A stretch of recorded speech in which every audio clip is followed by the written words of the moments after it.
Hey, there we go. Hey everyone. Hey, we're here. We made week 12. 12 Week weeks.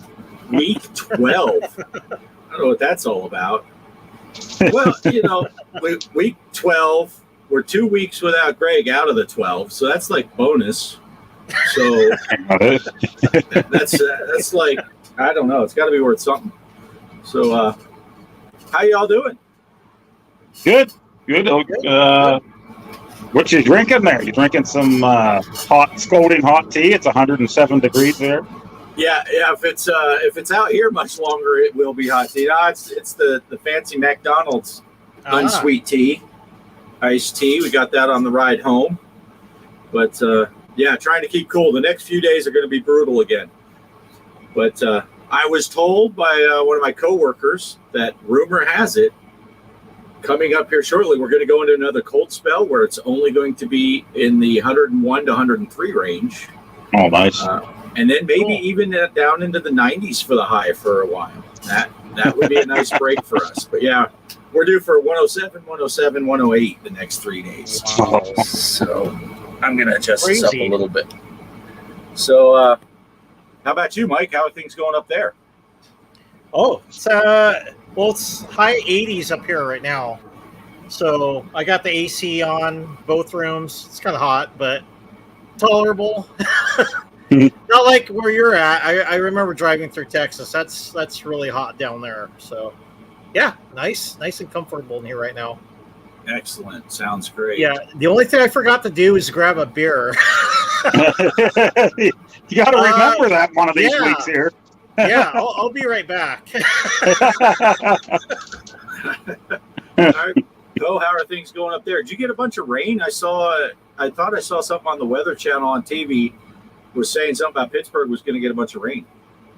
Yeah, we got nailed the other day pretty good. Some rain. Right now, my fan in the garage is saying it's 89. It don't feel too bad though with the breeze from the fan coming across here, so must not be as humid right now. Yeah, we got nailed with some storms the other night. There was some branches down when I got up for work the next morning and stuff. Some flicker with the electric here the other day. We do have an air warning for the next 3 days again, I think. So air pollution warning again. Oh, jeez. But next week, I think next Monday and Tuesday, Mrs. Postile and the boy, they're going to be heading up to Erie for a couple days of vacation without me. So they're heading up there to the water park, and they're going to go up to Lake Erie and have some fun without me. So I'll be bachelor for a few days there, unless my daughter decides to come check on me and make sure I'm all right. Right, nice. Cool. Lake Erie always makes it into, when Kelly and I talk about travel to people, Lake Erie always makes it into the conversation. Because when we travel, if we have a destination, like we went up to Chicago, because as Mike knows, it's great mistakes. I mean, Great Lakes. When Jason graduated boot camp, we went up to Chicago for that. So we beelined up there because we knew when we had to be there. And then we don't make any plans for the trip home. And we were going to go over to Michigan and then down through Illinois and over into Ohio and down through Kentucky. And we first we went up to Wisconsin. We saw Lake Michigan, first time ever seeing a Great Lake. And then we drove around through Chicago and up to the Michigan side of Lake Michigan. And while we were sitting there eating lunch at a health food place, McDonald's, I looked on Google Maps. I'm like, if we just go this way, we can see another Great Lake today. So we drove across Michigan and went to Lake Erie and stayed the night there near Toledo and watched. I got some cool pictures of the sunrise coming up over Lake Erie, and it's really good time. But that's the way we travel. It's where we end up. It was a really great time. So Lake Erie makes it into our travel stories quite often. But, cool. But let's see. Anything I'm missing? And I'm not missing really much in the chat because it's mostly just Derek. So there's nothing good. Kelly and Polo are talking about dinner. So we'll leave. We don't need to put that up. But Poe, I do gotta apologize though.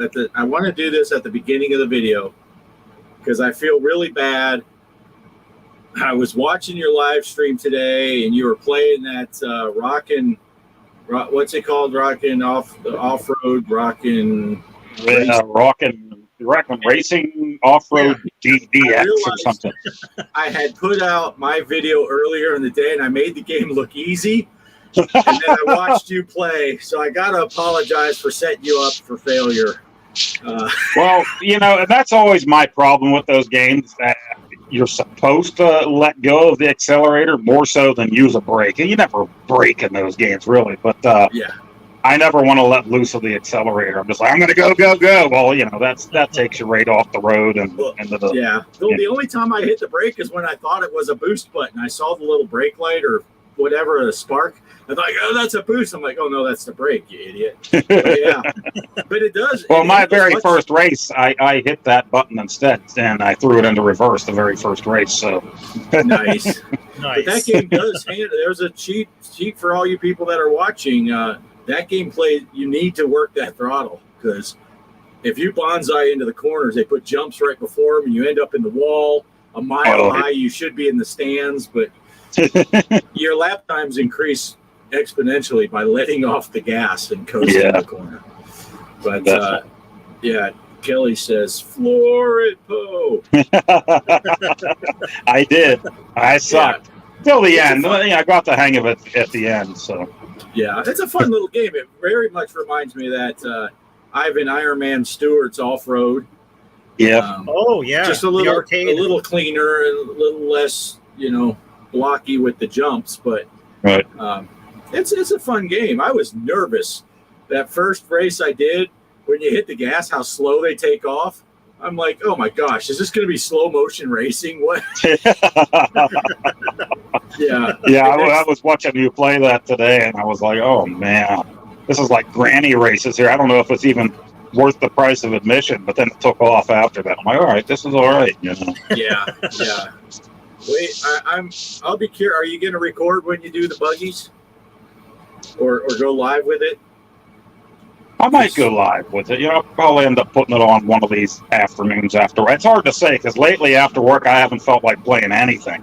So I haven't done anything during the work week. The buggies are kind of fun to race, so I think you'll like it. But yeah, and as you pointed out, right now Nintendo has some great logic going on. Because I bought that 2-pack for $2.99, and then you can buy the Formula One or whatever version for $1.99, or you can buy all 3 games packaged together for the low price of $25. So your choice. You can buy them in 2 separate packages for $5, or you can pay $25 and get it all packaged together. So that's brilliant. But it's a fun little game. I enjoyed it, and I'm going to play the rally one. Probably tomorrow. I'll do a video of that. Yeah, that looks cool too.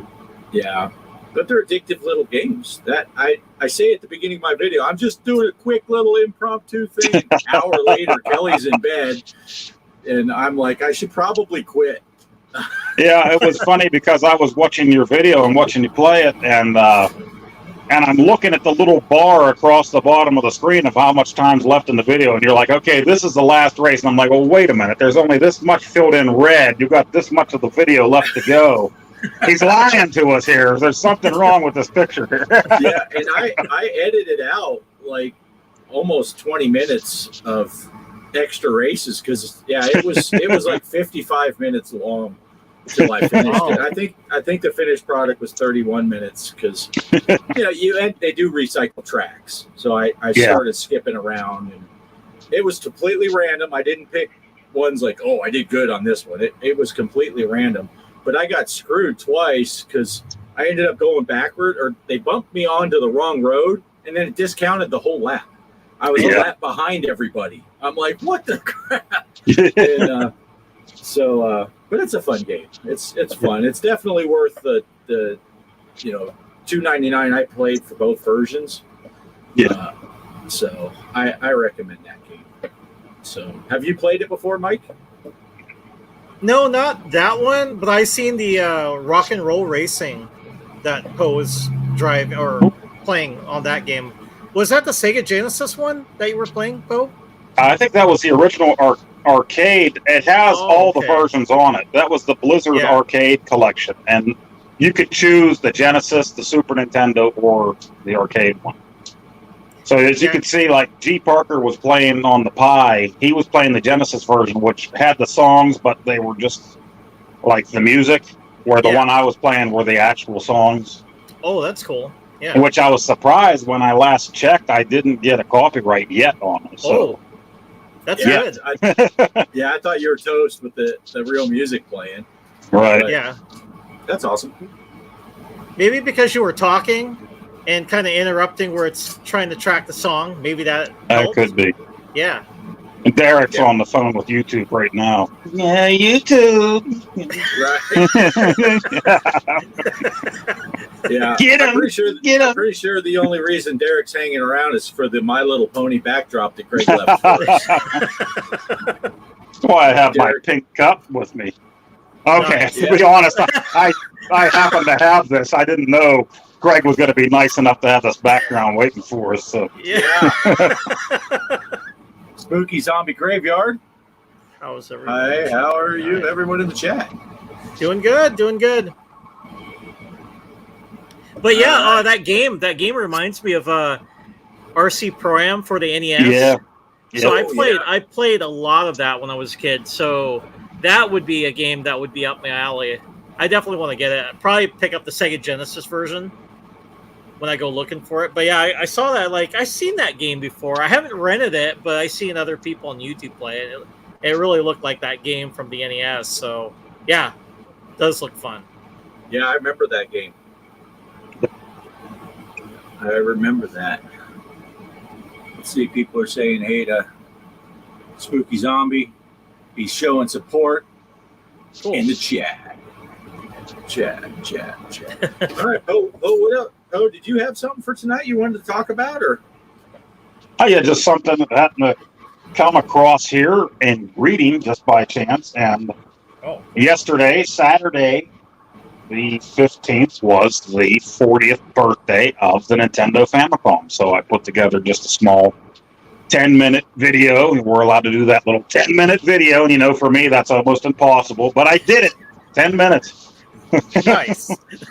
Yeah, let me see. I think it came out at 9 minutes and 54 seconds. Bo is a professional. He's professional. All right. Are we ready to play it, or did you have any more intro you wanted to talk about it first? You know me. I'll probably bull crap more after the video. And I made that video, and from that video, I extended it myself after. So at some point this week, there's going to be a longer version. And spoiler, after the credits, Old Poe comes into the scene on the video I'm going to put out later. There was no room for Old Poe in this one here. So you had 6 seconds. Yeah, I was going to try to squeeze him in there, but there wasn't time. So I mean, there's a joke in there about your wife said 6 seconds is more than you ever need, but I'm not going to say that. That would be inappropriate. So, all right, I'm going to go ahead and play the video then. Let's see it. 40 years. How's it going, everybody? It's time for another great Mr. Postile video, and here we are, 40 years. What the hell are you talking about, Mr. Postile? Well, this weekend, this is the 40th anniversary of the Nintendo Famicom. July 15th, 1983, Nintendo introduced the Famicom, the home cassette-type video game family computer, or the Famicom, Family Com computer, over in Japan. And it launched with 3 first-party arcade games. That was Donkey Kong Jr., and Popeye. And we just so happen to have... Okay, I'm cheating here. I have Donkey Kong 3. That wasn't a launch title. I bought this just because it was cheaper than buying the NES North American version of it at the time. So I've done that. I have an adapter to play Famicom games. I've had it for a while, and I have a bunch of Famicom games that I play on my original NES that I got as a kid. You can do that. But I do have Popeye, of course, as in my other series, the Popeye series. Haven't got to it yet, but I will. I also have the NES version of this, of course, because I love Popeye. But yeah, the Famicom. And what do I have here? The Famicom. That's right. The Japanese NES, right? But this came out well before, a couple years before North America finally got their greedy little sticky American chubby hands on it. And look at it. It's a lot smaller than I would have thought. Now, I've wanted one of these for years. And I just finally got one. I wanted one. Well, I made do with an adapter over here. For a long time, you could get Famicom version games for cheaper. And as long as they weren't heavily text-based games, you were fine with that. You didn't want to get an RPG that was all Japanese unless you knew Japanese. I do not. But anything else, or even games that were exclusive in Japan, I do have one here. I haven't tried yet, but certain games came out over there that didn't come out over here. Maybe you want to bring them here and play them because you never got to. Well, sure you can on emulator and stuff. I like having physical. But anyway, yeah, you could do that and put them in an adapter. So I wanted one, and I wanted a disk system and all that, and I just didn't do it. And I was happy enough, you know. I'm like, you know what? I don't need another piece of hardware. Well, a month or so ago, I don't know. I was on eBay and I saw the gun, the light gun, the Famicom light gun, and I've seen these before, but I saw a good deal. Here was a boxed gun, and I'm like, you know what? I really want that. I really want that for my collection.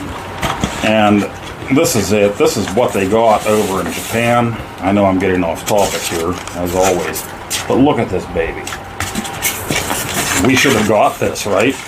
Now, I have the original gray Zapper is what I bought, and then later they came out with the orange one in '89, when everything went to orange for safety reasons here in North America. But this thing, you pull it, and the hammer comes back when you pull the trigger. Look at that light gun.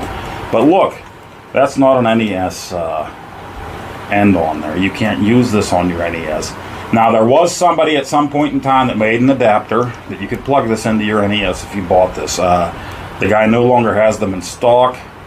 This was a few years back. There is a thing where you could sign up for an email in case he ever has them. I reached out to him, never heard anything back.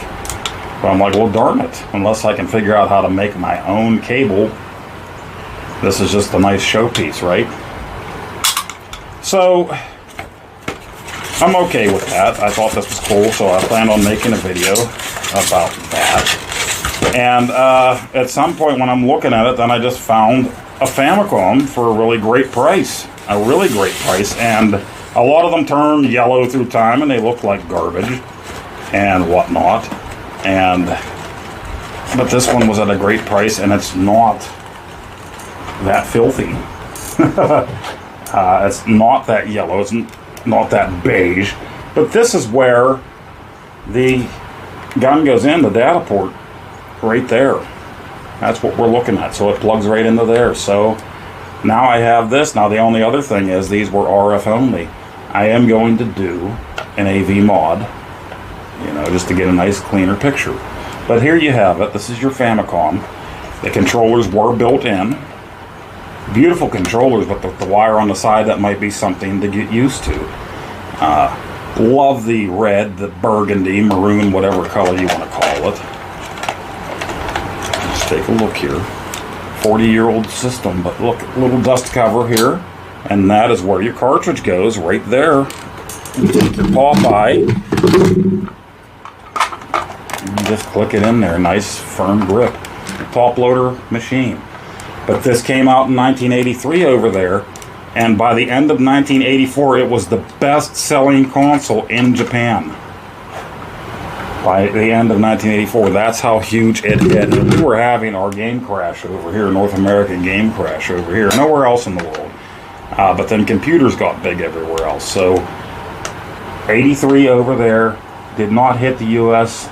until it hit certain test markets in 1985.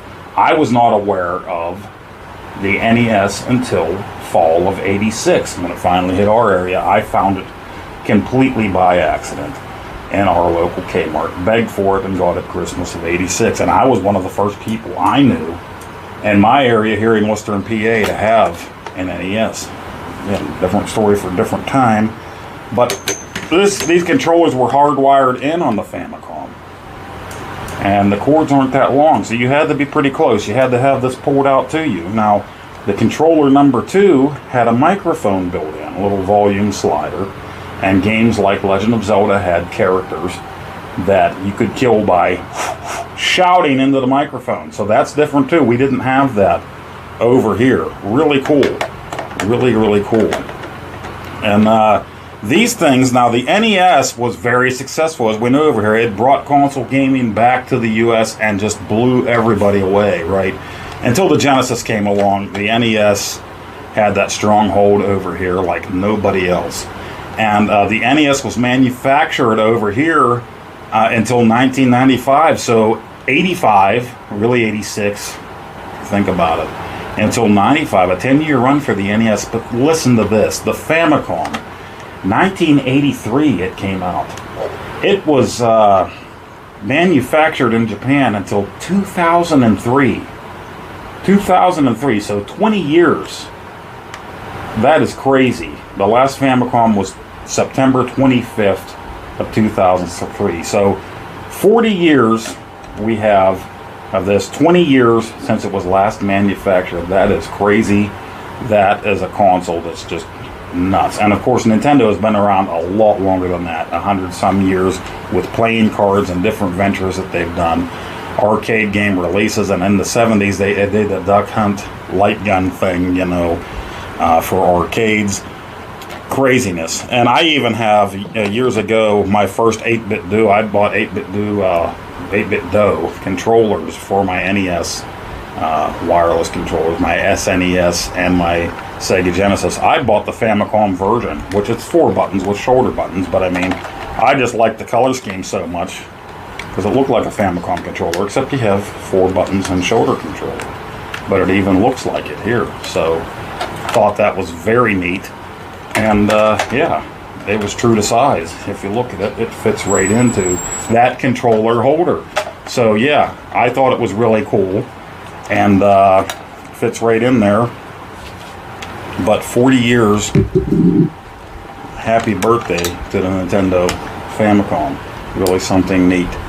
And I don't know, just think it's a really cool machine. And like I said, I have the disc player coming here really soon. I'm really looking forward to that and trying some of those out. So something that I really wanted and didn't plan on it, but then the light gun happened and things kind of snowballed, and now here we have all this stuff. But another neat thing is just the differences in cartridge size. Now the chip inside is the same size, really. The pin are different, but here you have Duck Hunt in the US, Duck Hunt on the Famicom, cartridge differences, and of course my original Mario Brothers that came packed in with my NES and the Famicom version. So really cool. Trying to keep this shorter if I can, but happy birthday to the Nintendo Famicom. Nice. That's really cool. Yes, like I said, I've always wanted one for the collection, so I finally got one. And yeah, I really should have stuck to a script or some bullet points there, but you know me, blah blah blah blah. I put the video off to the last second, so that when I did do it, I was like, oh man, I'm all over the place. And you can see at one point a yellow jacket flew in here, and I was kind of trying to wave it off and everything else. So good times. Nice. Well, a couple of things stood out. One of them, I just put Derek's text up there. Awesome facts. I want to yell at enemies now.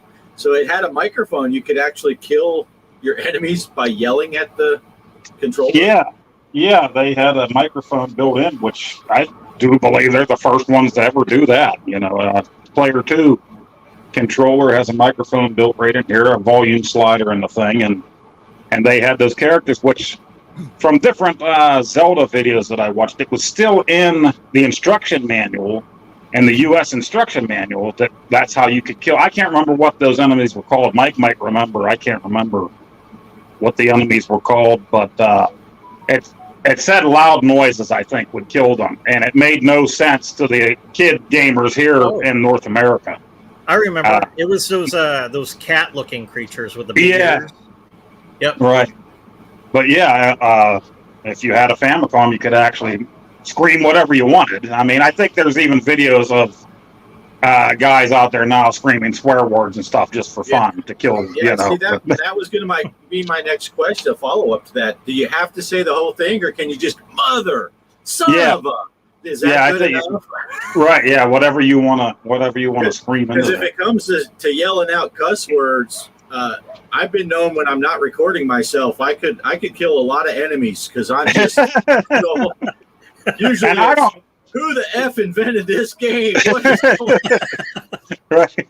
Yeah, I think it just had to deal with how loud you yelled something would kill it, not actually what you said. Right. But yeah, I always loved the colors of those. That's why I said when I got my 8-bit DOE controller years ago for my NES Bluetooth controller, they had the option of getting one that looked like the NES colors or Famicom. So I ordered the one that looked like the Famicom. And I didn't realize, I mean, they got the dimension size perfect on these things. You can put them right into the Famicom controller, holder there, and it fits right in. So, yeah, and that's an interesting design, having the cord on the Famicom controller come out the side. Yeah. It makes you wonder how people hold their controllers in Japan. Right. I don't know. Because those little controllers, my hands wrapped all around them. It's standard size controller, but I don't know. Another thing that shows you that I have never really messed with these is in that video you see that I put the Popeye cartridge in while I'm talking about it. I stick the thing in there and then you see me like rip it back out, totally forgetting that the Famicom has an eject button here. No. So I just ripped the thing back out without using the eject on, Oops. Yeah. You hit the eject, it just comes right up. Voila. Yeah. That's a rookie American move. Hey, on that Popeye game, does Popeye jump? The Japanese version, come on, it's got to jump. That's what the shoulder buttons are on the yeah, that's right.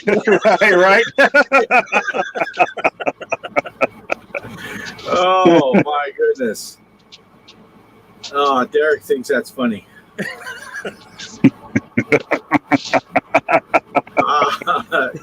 Kelly thinks it's really funny.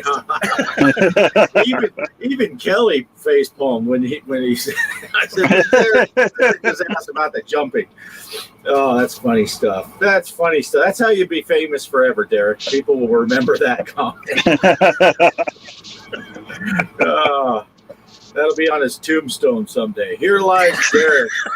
He died because Popeye couldn't jump. Oh, that's really cool, though, Poe. That was a great video. I look forward to your follow-up with the extended version. And you're going to do a Popeye video with the Famicom version also? Yeah, and I promised everybody I did that Commodore video, which at first, man, that first half of the week, I'm like, wow, barely anybody's watching that Commodore one. The other ones seemed to climb kind of quick. And then towards the end of the week, it blew my other Popeye videos away. So people must have eventually found it. And maybe because I hardly ever talk Commodore, maybe it just took a while for people to find that one. But, yeah. Right. And I promised that the 5200 one was going to be out really quick, and I still haven't got it out yet. So here we go again, Well, life happens. Sometimes things come up. It would be nice if the people that are full-time YouTubers and can just not have to deal with, So which one's Go ahead. What were you saying, Mike? Oh no, it was kind of like freezing. I was asking. So which one was like the best? It was the Commodore, Poe, the Commodore version. It seems like a lot of people interested. A lot of people were watching that one, yeah. So, You got to figure there are a lot of Commodore owners back in the day. And like I said in that video, Commodore had like 2,000 some games too. So Yeah. Probably a lot of people played that one back in the day. Even if Olive Oil did look like a hobbit in it.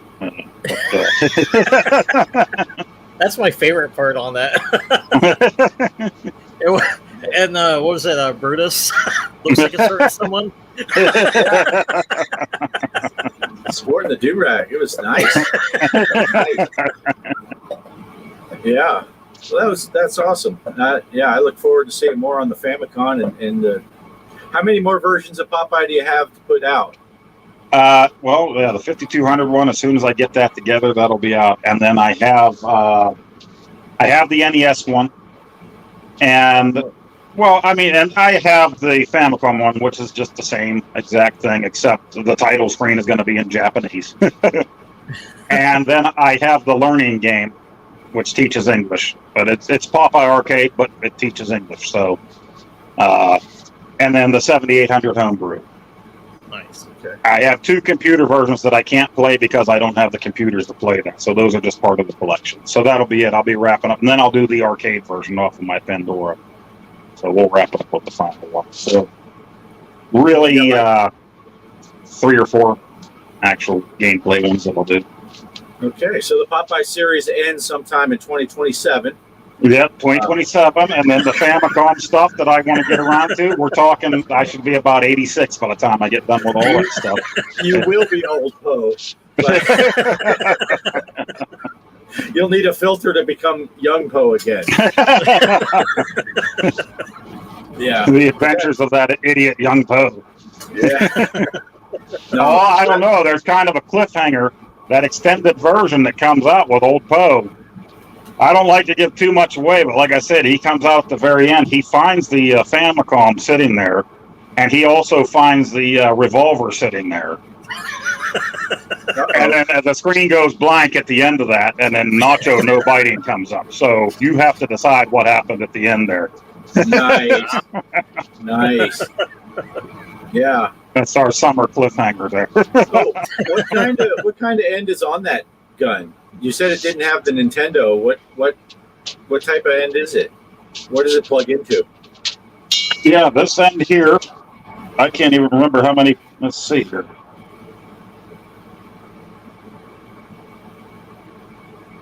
There's a 15 pin. Yeah, 15 pin. And they have their own data port right on the front of the Famicom that it plugs into. It's right there. That's a 15 pin. Yeah, For that gun? the mail on here. Yeah, and I believe their Rob probably plugs in there too. Their robot. Yeah. Which I always thought that looked cool too. Their Rob has the burgundy or the red arms instead of the gray like the U.S. version had. Was that the old joystick ports on PCs? Weren't those 15 pin ports? Do you remember? Oh, jeez. Back I don't in the remember. way old days. Yeah. And you had a port back there, and it was like a 15 pin. I wonder if that's what it was based on, a standard computer joystick port. Because I remember when I had like a laptop in Kosovo, I had the connection for it to my laptop was really, it looked long, kind of like that I plugged into my laptop. It was an old trying to think. I don't know if it was an HP, but I think it was an HP that I had. But yeah, it was like big, and it was a flight stick. When I was trying to get like into flights, but I was really bad at it. Well, it was like a Navy pilot game that I bought like on Microsoft before. Yeah, this is the original U.S. Zapper, the gray, and the end was just like the controllers we had everywhere, so different end than what the Famicom had. But Yep. We had this. I bought this one right away in '87. I got the Nintendo in '86, and then in '89 when they started doing all the safety stuff, that's when they came out with the orange. So I got the orange one. Yeah, so that you weren't running around and the police wouldn't gun you down in the street for having this baby. And they would really be gunning you down if you had this baby. Right? Oh yeah, yeah. Ballistic Coffee Boy is in the house. He says, "Hey." Oh, hey, Ballistic. Oh, hey. Good to see you. And he asked Mr. Postile, "Is that my NES Zapper? Did you?" You had this one? Yeah, I Most don't know. people, it seems like most people I talked to had the orange from '89. Yeah. And my work buddy had this one, and that's where I got this one from. He gave it to me one time. So this is the original one. Derek asked if it was a serial port we were talking about. It might have been the serial port back then that was 15 pin.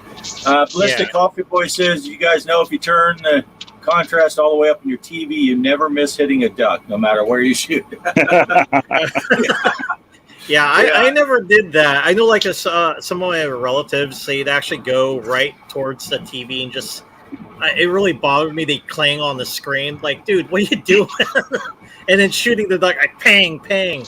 My brother and I would wait until my parents were gone, and we would just crank up the sound on the Zenith to make it sound like there was a war going on in the house, you know. Just, boom, boom, boom, boom, boom, boom, boom. We wouldn't even aim at the screen. We'd just start shooting. Yeah.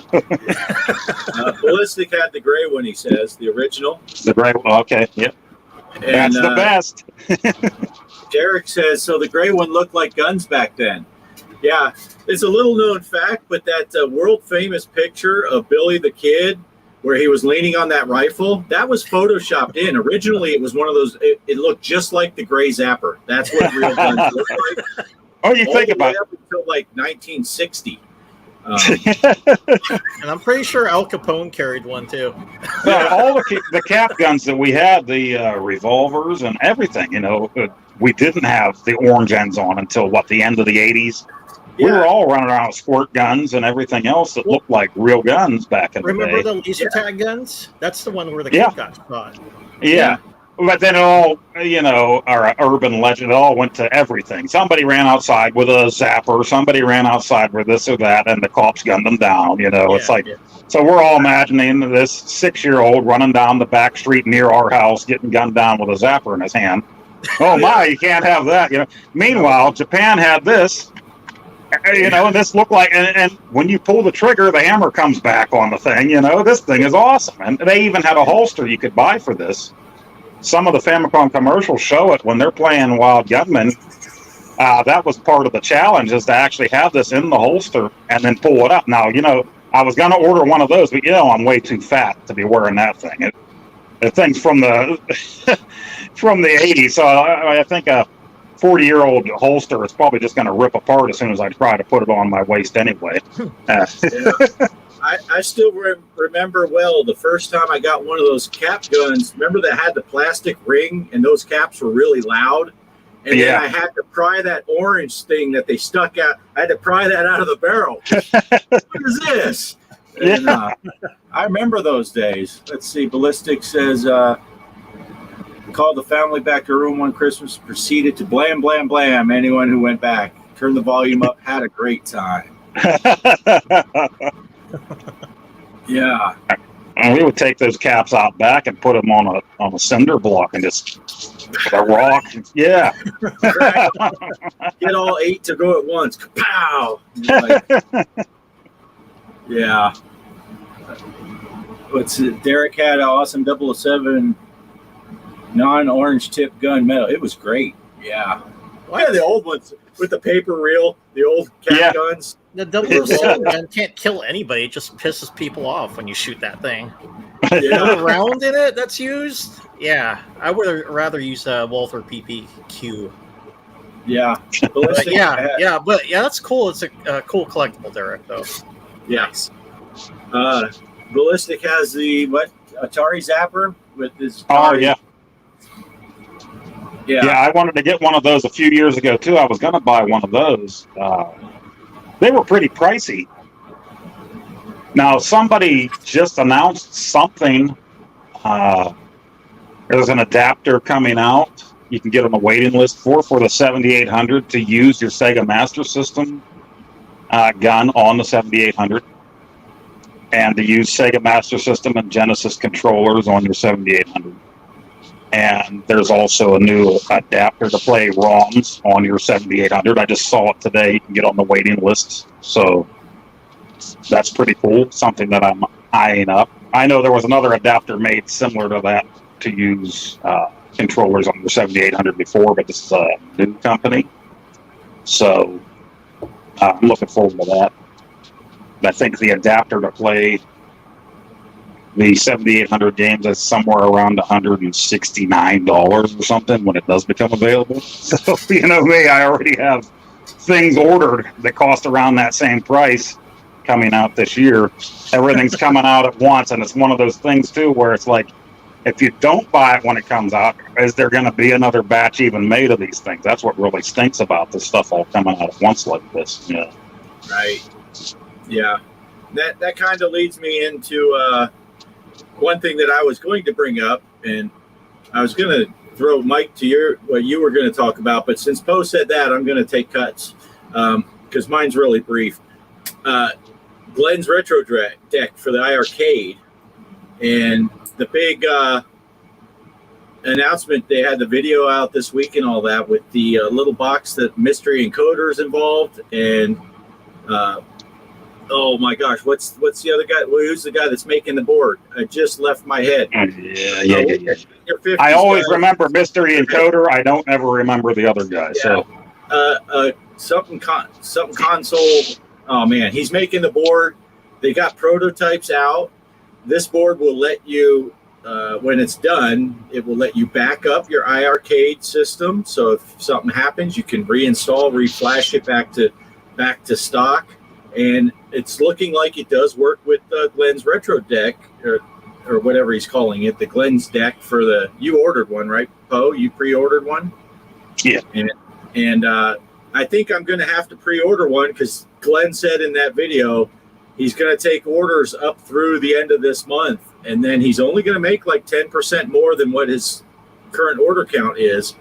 So if he's almost to 600, so he'll make 600 and then 60 extras, and he may or may not do another run depending on if people want it. So they are I had to have the thing. As soon as I saw that trackball on there and the spinners and everything, because I've always wanted to have a main machine anyway, so and to add all the ROMs and everything, you know, I had to have the thing. So yeah, and you'll be able to do that with Glenn's little computer board that he will be releasing later this year also for, I think it's going to be another $50. And what does the deck cost? It's like 160. 160, yeah, 169, 160. Yeah, it was in that price range right there. In that ish range. So, yeah. So if you're thinking about getting one of those, if you have an iArcade and you're on the fence, you might want to order. It could just be brilliant marketing by Glenn and getting everyone FOMO'd out. And oh no, I gotta order it, but it's working for me because I'm gonna go ahead and order one this week. And I still, since Greg's not here, we can say we did get Greg's other credit card. He had that first one canceled. I got his second one. So I mailed you guys copies of it, and nice. So we'll have all that stuff going. And I thought about getting that whole machine. You know, there's guys that make that you can order the decals and change your whole machine. And I actually thought about doing the whole thing in Popeye, but as I told you guys, once again, I think it was Facebook I'm going down through, and I saw that Pop figures for Hulk Hogan and Andre the Giant WrestleMania 3 in the ring. And I'm not a toy collector anymore. I might have been had I hadn't lost my whole toy collection back in 2009 when we moved. But when I saw that Andre and Hulk in the wrestling ring, I'm like, oh, that goes perfect with my Retromania cabinet. I'm going to put that on the top of the thing, you know. So I went ahead and I jumped on that. I ordered that from WWE, and they sent that to me in a couple of days. They had that thing on sale. So yeah, I got Andre and Hogan now. That's going to go right on top of my iArcade now down again. How much was it, Poe? They had it marked down. I think it was $27. Oh, that's what not they bad. had it marked down. Yeah, yeah. It says on it was a Target exclusive, I guess. I don't know. I got it through WWE. I don't know if you can see it there. Did you catch it, Mike? Yeah. It's bothering me. Look at Andre. It's huge. Look at that. Oh, nice. Hulk Hogan, get your hand off my shoulder. Andre, brother. Andre. Come on, brother. Don't do this, man. Now, are you going to leave that in the box, Poe, or are you going to take that Yeah, out? I think so. I have some double-sided tape I think I'm just going to put on the bottom there and stick it right up on top of the. Okay. Well, Kelly, you're out of luck then. Kelly was hoping you were going to take it out of the box because she wanted to get a picture of herself standing in the ring with those other two, looking up at Andre. So Kelly, you won't be able to get in the ring with those guys. But that's really cool. That'll go great with your iArcade. You just see the Randy Savage one now too. Oh yeah. Yeah. I saw they had a Paul Bearer and Undertaker double set on there too. I always liked the Undertaker. Oh yeah. But Nice. not as much as this. I remember watching this match and watching the build up to this match with my brothers when I was a kid, man, and we couldn't believe Andre turned heel at the time. We're watching that stuff on TV and we're just like, oh my God, no, not Andre, you know. And even Piper at the time, they had Andre and Hogan on Piper's pit, and even Piper went on Hogan's side. He's like, Hogan, he's like, Hulk, you're bleeding. We're like, wow, Hogan and Piper are being nice to each other. We couldn't believe this shit as kids, you know. We're eating it up. Nice. Now Kelly's all depressed. She was looking forward. She was so looking forward to that. She booked plane tickets to Pittsburgh just to do that. But anyway, I just wanted to sneak in that iArcade news because there was some iArcade news that came out this week. I will be buying that other thing as soon as it's available so that I can back up my system. And if Ballistic's still here, he bought the same cabinet as me actually like a week before I pulled it. I didn't even know he was getting it. He got the same deal I did a week or two before I did, so he was in the same boat as me. He got it, I got it, and then a few weeks later we're like, what? There's no more arcade, you know? So yeah, but they're keeping it alive. The community's keeping it alive with the mods and so it's taking off. And I did see they also said really quick, we were going to get back off the arcade, but they said that there is a way that third-party people that were making games for the iArcade before it collapsed and went under. One company already finished the game, and you can buy it online. And this one that Mystic Encoder put out, you can now install it, and it's just like you installed it from the game store. It puts it right in your list with the other games. So they're making it to where third-party distributors and stuff and developers can still make games for the arcade, and you basically download the APK file, is that what they are, and install it onto your system using that. So it's pretty cool. And so far it seems like it's going to work, and Glenn said he's going to make sure that it works seamlessly with his system. So cool. It's pretty cool. Hopefully some of the developers jump on the bandwagon and start releasing. If they had games that were 80-90% done, maybe they finish them and put them for sale on one of the sites where you can download the APKs and just install it. And then you're still not bootlegging, you're buying a legit game and installing it on your legit system. Yeah. So anyway, speaking of legit games on legit systems, what do you got for us, Mike? Oh, it might not be a legit game though. I brought for those of you who are wondering from last week's show, I said I had something I was going to put a video on. Don't have time to do it, but I'll show you what I got. I bought the I don't know if you can see that. Oh, yes. Yeah, the Sega Genesis. There we go. The Ghostbusters Special Edition. So what this version has that's different from the normal Genesis version, it's got, I don't know if you can see it. Let me put my camera up. It's got Winston Zedmore. So the person that made the game has Winston put in. And I got to play it. And the game's a lot easier than the original version. So I got quite far on that game. But his sprites look really, really good. And it's kind of cool to even put the animation when they're going to go for a job. They have him on there telling the guys, hey, let's go catch some ghosts and stuff like that. So cool. It's really good. Like I think they got I'm not sure if Japan had an easier version of this game or not, but it seems a little bit more easier, which I like because the original is kind of hard. So, but yeah, that's actually, and what's kind of cool too. I kind of noticed on the back it has, you can make the game difficult. I don't know why you'd want to, but I guess for those people that like more difficulty. Yeah, and there's different challenges. What else do they have? Well, like for Winston, he's got his stamina's normal, speed's normal, and his unique attribute is increased jump height. Yeah, when I played him, I think he seems to have the highest jump out of the other characters in the Ghostbusters team. So, really good game.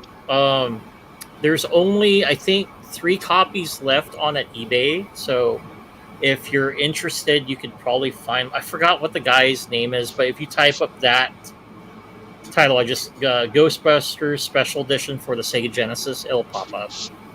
He's only got 3, Nice. and the other way you can get it is through. I'm not sure if it's called Snapchat, but I saw the article. It was in Google about this guy. He corrected the issue where Zedmore should have been put in the Ghostbusters video game. So he worked on it and then released it on, I think, Snapchat, which is kind of weird. And then he sends you someplace else to go buy the game. And I kind of followed it, and then I found him like, oh, okay, he's got like another guy selling it on eBay, so I bought it from him. And I think, like right now they only got like 3 copies left, but I'm pretty sure you can still buy some more from the Snapchat area. You have to just look it up in Google. He's not really advertising it, so I'm not sure if it's just so he doesn't get in trouble or something. But he felt like he wanted to kind of correct that, and it's cool to have him in the game because I thought it's kind of weird they should have added him on the video game as well. So yeah, really fun game if you're into Ghostbusters. Nice. Yeah, for sure.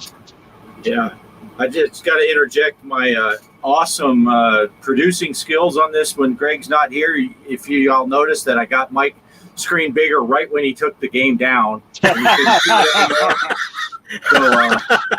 I'm Johnny on the spot with this stuff. If you want something to highlight, I will get you bold, big and on the screen right after you take it down. So, and then Poe, I didn't even make you big during your whole segment, but you got your giant Poe banner behind you anyway. That was a blessing for everyone. Make me smaller. Make me smaller. Well, you're when you're looking back like that, you look like you're in 4K. Not PS1 graphics, right? Right? Yeah. Oh. People like the ponies anyway. Yep. People like the ponies. That's true. Derek's here. I hope next week Greg puts up some strawberry shortcake background. Nice. That would be good. Did you have anything more you wanted to talk about with that, Mike, or? No, that was what I want. That's what I wanted to share. And then that my wife, I know, like you saw me kind of blank out. Where did he go? My wife was just handing me some barbecue hamburgers, and we bought like some sort of honey barbecue sauce, and she just made it outside. So I was watching her video. Like, I'll cut the video out and have me eat some of the burger. Nice. It's okay. I got an extended cut of that video coming up with a cliffhanger. Nice. Yeah, that's all I got. All right. Well. Oh no! Wait, no. Though Dredge Nation's going on now too, right? Yes. Between all of us. Yeah. Well, between all of you guys, I kind of quit back in May and then never played it again. But yeah. Every once in a while, Kelly lets me play because she is addicted to that thing. She got to some hard part. She's freaking out over the tentacle monster. Yeah. Or did she go towards the end of the map? There's a monster that'll eat her up there. Yeah, I think it's the big tentacle. I don't know. She's kind of spooked by deep water anyway. and like, deep water for Kelly is a puddle on the side of the road is overhead. So she's freaking out, and I'm over on the other side of the couch just laughing because she's like, I don't want to go over this thing. It's gonna kill me. And it's fine if she just drives fast. Yeah. It's a switch. It can only be up to 3/4 or half-inch deep. It can't be any deeper than that. You'll be fine. Yeah, she'll be fine if she just goes full throttle. If you stop there, then something will happen. So just as long as she's moving, she'll be fine. Yep. Yeah. Yeah, I'm having fun with it though. That's a really fun game. Poe introduced us all to that game, and he got a head start, and then he quit playing, so we could all catch up to him. Yeah, that wouldn't have been very hard, right? It's like, okay, I'm gonna like you did with Star Wars Saturdays, and you had your Marvel Mondays. Okay, this is gonna be. I can't even remember how I started. I think it was Dredge Monday, something like that. And I would only play on camera. Well, it's like I wanted to play it on camera, do this, and this, and then I didn't even do stuff in the right order. It's like I just wanted to get right to the action, so I wasn't building up stuff that I should build up and stuff. And then I'm like, I'm going to go to this island that's 120 years away. So, like, without doing anything that I should have done. So it's like now it's kind of like I should just start all over again and do it the right way and not worry about, So that's really what I should do now, is really just start from scratch and just play the game, Yeah. Well, I remember from your video, I saw all the seagulls attack you. And when I was playing, I remember like, where did Poe find the angry seagulls? Like, when you go out to sea too long, you start to hallucinate. Yeah. So you don't get enough sleep. You don't go to the harbor to drink some beers. I mean, you're going to hallucinate out there. Right. Yeah, it's weird. That's why I'm going to go back because, I saw you got attacked by all those seagulls stealing your fish and stuff. Yeah. Yeah, very, very fun game. I got so addicted playing that. I think like on my Thursday, so I work 10-hour days right now at the college. So it was like my Friday on Thursday, and I kept playing it till like around 2 in the morning. It's like, I gotta go to bed. This game's just taking over my life. It's just so fun to play. Yeah, I got the ship all upgraded, and now I'm just trying to do all the missions right now on it. So really fun. Nice. Yeah. So Mike has passed us all in one night, one sitting. That wasn't the game hallucinating, Mike. That was really you. Yeah. 3:00 in the morning. You're like, just give me. I need to pull the port.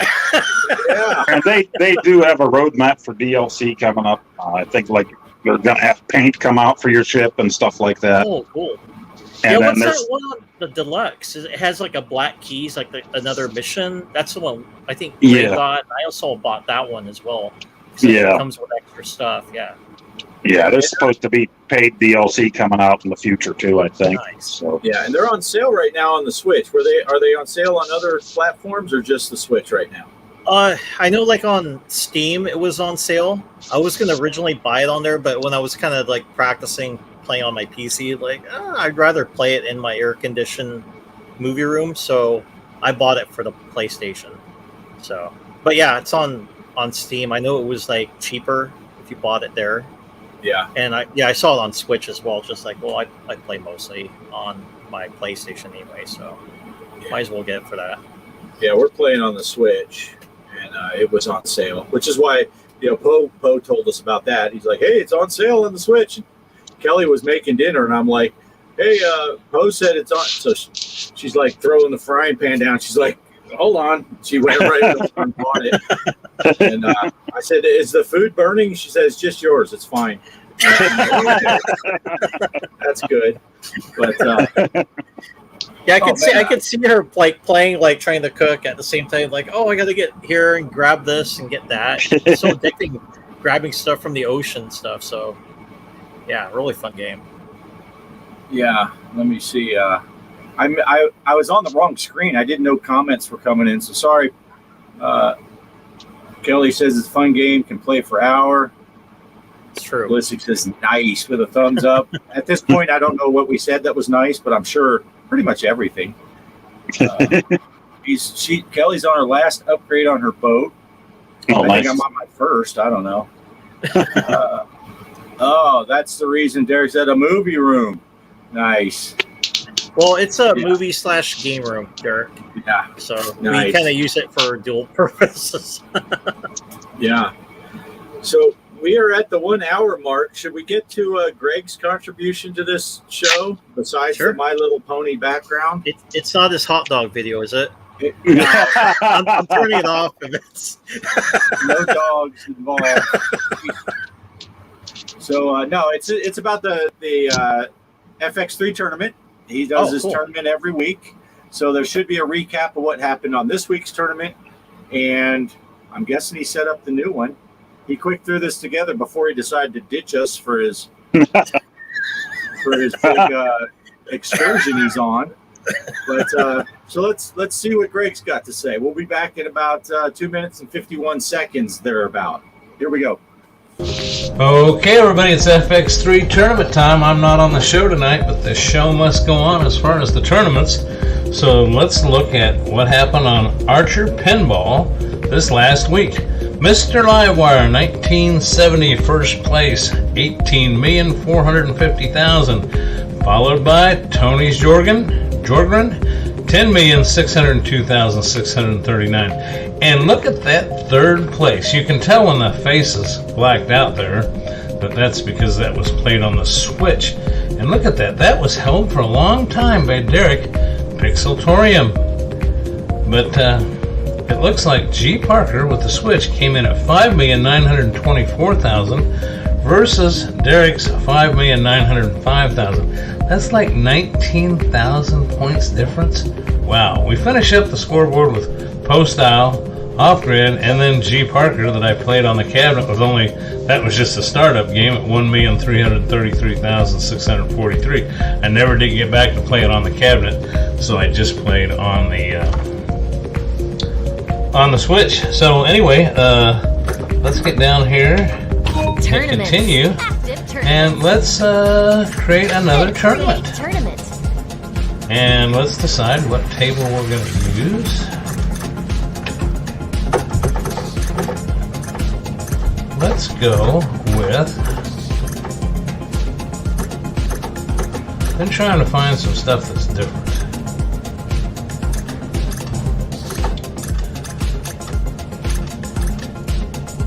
Oh, what the heck.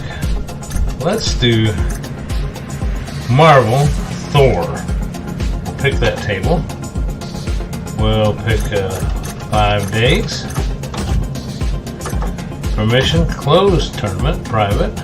Everything else stays the same. Create and play. G P A R K E R. Just as it should be, where you can see it. Hit OK. Create and play. There you go. Thor, Marvel's Thor. It's going to run for 5 days. Password's Thor. Password's Thor. Password's G. Parker. Good grief. I am kind of Thor, though. I've had a long day. Anyway, enough with the humor. Hey, you don't get to see how I did. To see how I did, you got to get in the tournament. Back to the show.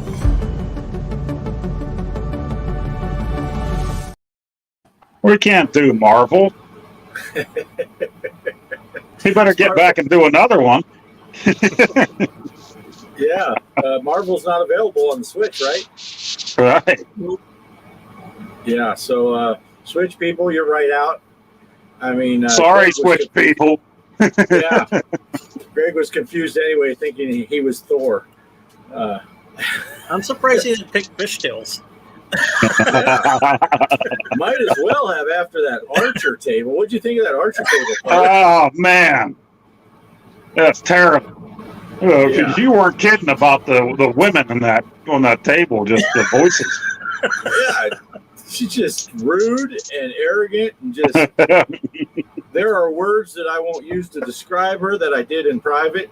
But I'm like, I had really? never played that one before, and I was coming home, and you made that comment while I was driving home. I saw what you said, because your text will come up on my screen in the car, and I was laughing about what you said, so I got in the house and started playing, and I'm like, oh, man, I just got to mute the TV. I couldn't handle it anymore. Yeah, she is... she's a piece of work, that one. But so anything's a step up. But you guys, yeah, on the Switch, you can't play it. So this will be for Steam players only, or I don't know if it's available on FX3 for other consoles.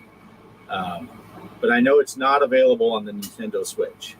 So I'll be playing on it out here on my PC, where I play all my my FX and FX3. I play it all out here now on this because the pinball machine is still down. So I just play it on widescreen mode. Man, I was watching your FX videos on the PlayStation 5, and that thing just records such great videos when you're playing it. It looks so nice. And then I got to play it on this PC, and when I first hooked it up, I was playing on my 4K TV, and I'm like, my gosh, this looks amazing. And so I'm kind of getting used to playing it. I know it seems like a sin to even say it, but I'm kind of getting to where I'm enjoying playing it as much as I do on the cabinet. So I'm not as depressed that my cabinet's not working, my table, but Yeah. So I'm having fun. Other than the fact that I have to play out here where it's usually warmer, but yeah, Derek says off grid like in the landscape pinball. It's kind of cool on the FX. Now on VPX and stuff, I would prefer it on the cabinet because the design for that. But in FX and FX3, there's a lot of stuff on the side, you know, scenery and stuff, and themed to the table that you're playing. But yeah, man, you know, Poe, when I did my Star Wars Saturday, you made a comment about all those TIE fighters flying around on the screen. And I guess I was so focused on the flippers when I watched my own replay, I was like, holy crap, how could I even see what was going on? Because there's so much stuff. But that was a fun little table. I had a good time with that table. It took me 2 games to beat Derek's score, so Nice. it took a minute. But Derek will play 117 times more, and then he'll beat me. But no, but that's pretty fun. So I will play the Thor table in your guys' honor, since Greg he doesn't show up for the thing, for the show. He puts a My Little Pony backdrop, and then he picks a game you guys can't. I thought he was joking when he said he thought you guys were dicks, but apparently he was serious.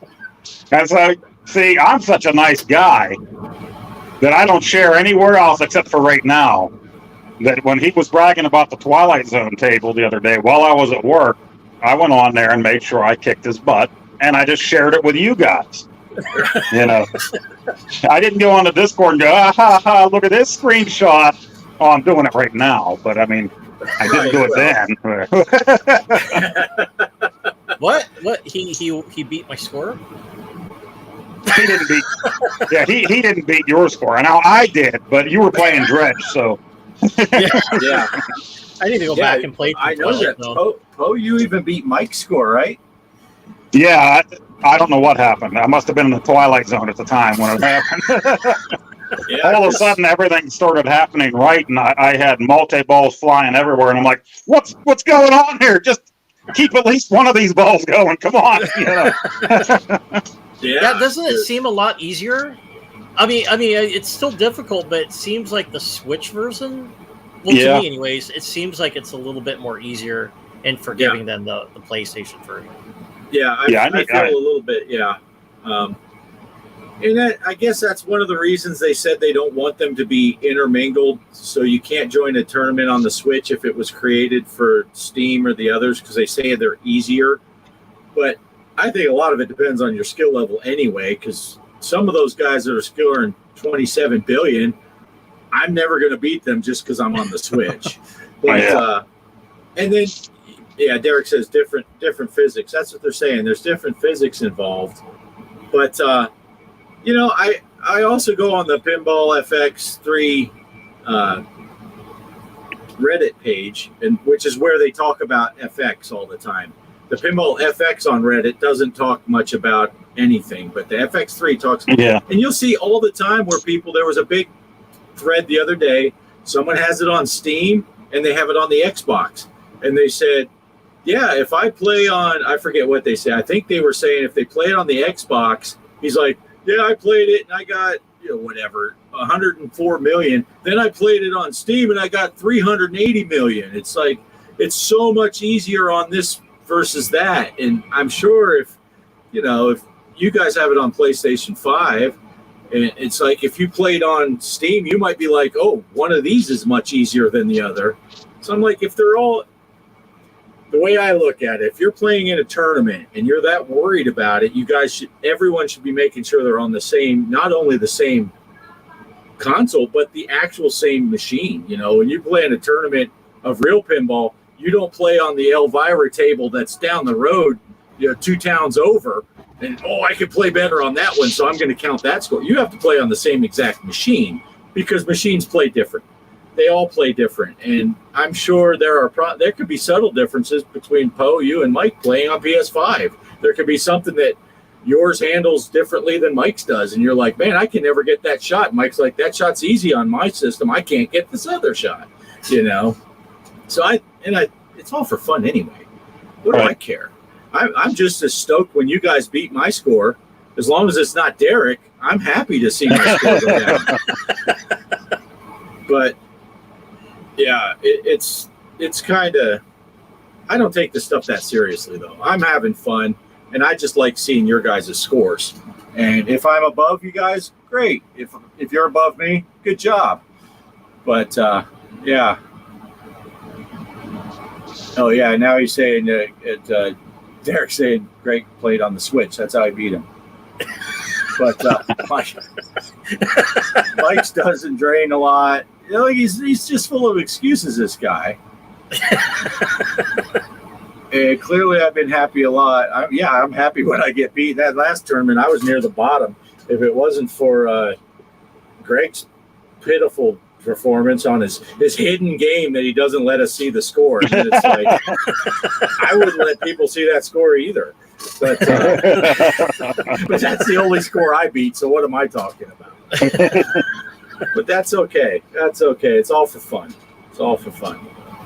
But that's all I got for today. Did Poe, did you have anything else you wanted to close out with?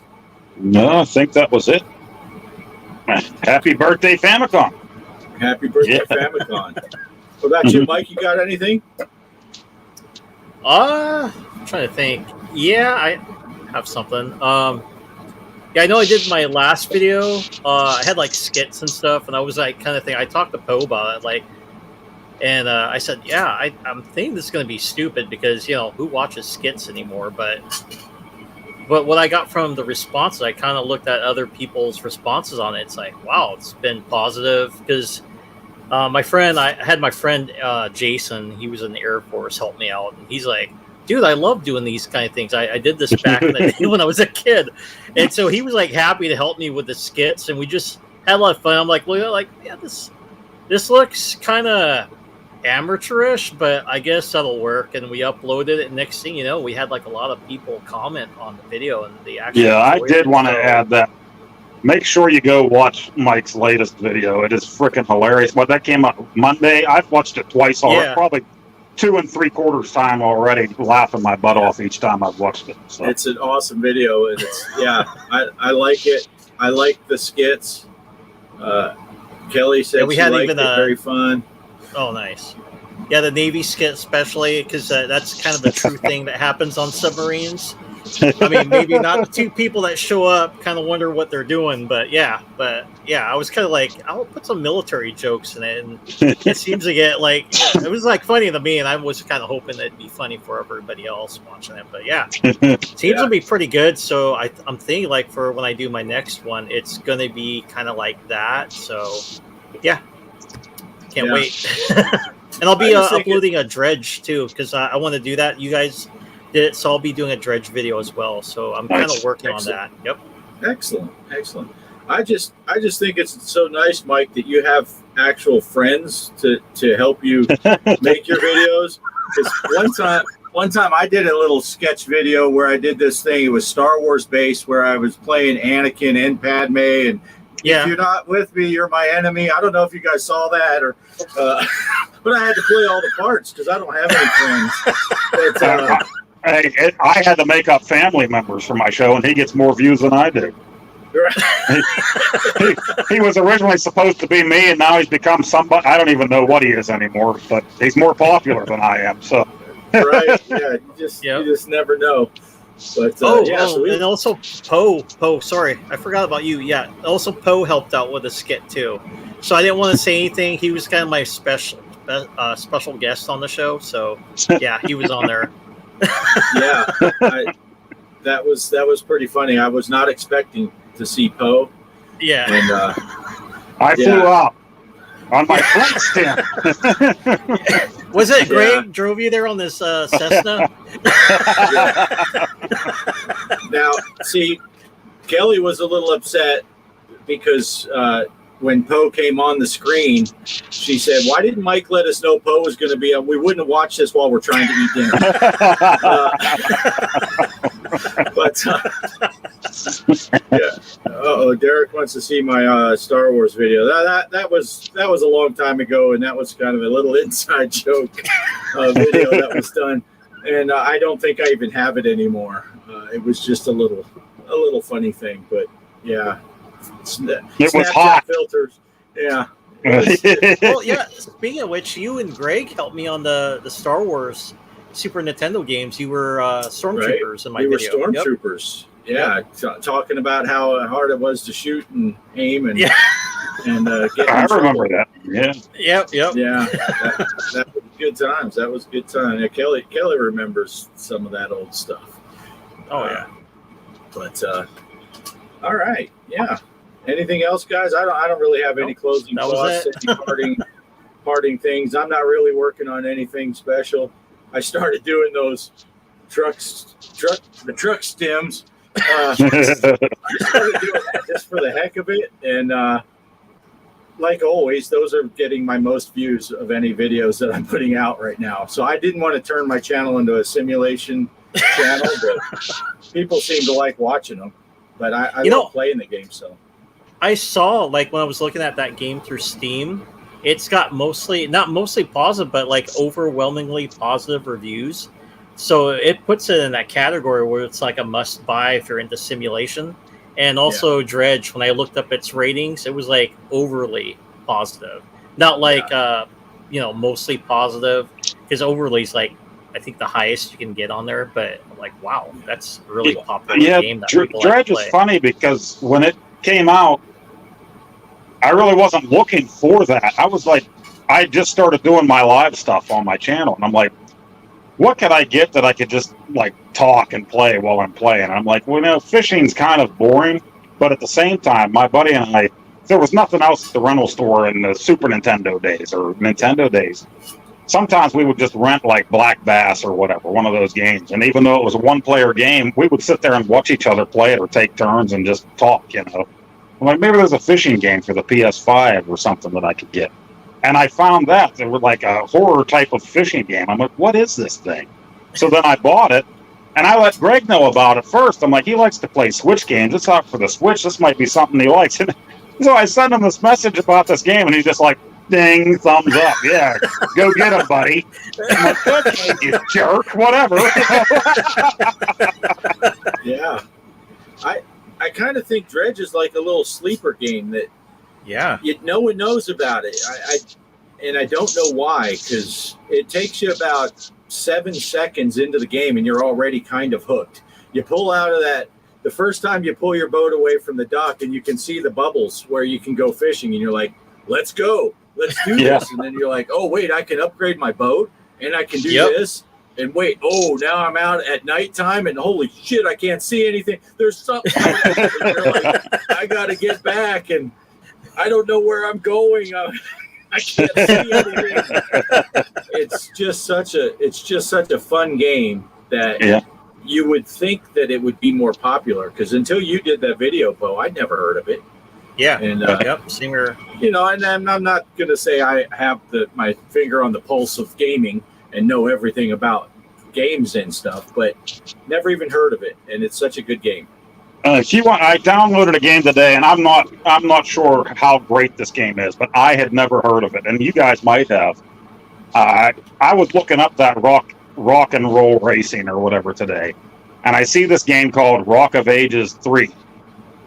I'm like, what's this? Well, it's like a tower defense type of boulder type of game where you can roll in and blow up towers. but the whole thing looks like Monty Python and the Holy Grail. Like they show the different paintings of the guys, but they're like, oh, you know, that kind of stuff. I'm like, what is this? I want this game. And then I found out that it was free with PlayStation Plus, so I downloaded it. Oh. I plan on playing this thing, but look up the trailer for this Rock of Ages 3. It looks freaking hilarious. You see like King Henry VIII and his mouth is going, you know, it looks like Monty Python stuff. And I'm laughing my ass off watching this trailer. I'm like, I've got to at least try this game. And being that it's free on PlayStation Plus, now I got the thing, so I'm going to be trying this thing out. Never heard of it. And there's a Rock of Ages 2 that's also on the PlayStation that came out in like 2016. And I'm like, where have I been that I've never heard of these games, you know? Excellent. Look forward to the video for that. Hint, hint. Yeah, same here. Take a video.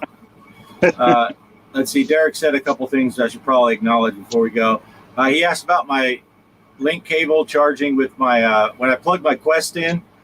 I think the biggest problem was my Quest was like completely dead when I came in here and tried, because I've read that when you're playing on a Quest, even plugged in, you will lose a little bit of power over time.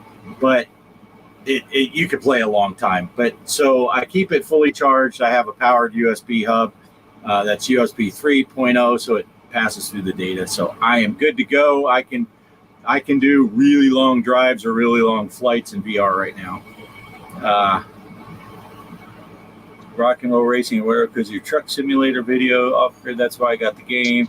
One of my main reasons I got driving wheel.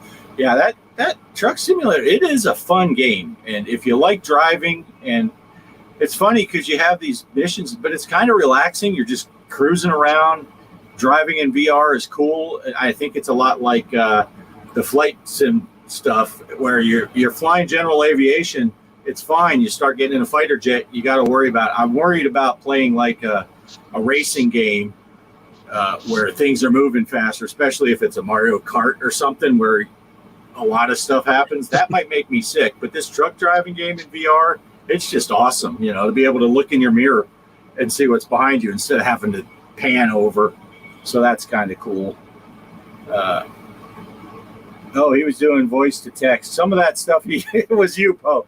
He said voice to text, grab some of what you were saying in his last text. That's why that thing was. Ballistic Coffee wants to say thanks, guys. Fun conversation. Have a great week, which sounds like a perfect place to end this video because that's what I want to say. This was fun, guys. Yeah, really good. Thanks for watching, everybody. And I think that's all we got. Unless you guys. Yeah, so, good.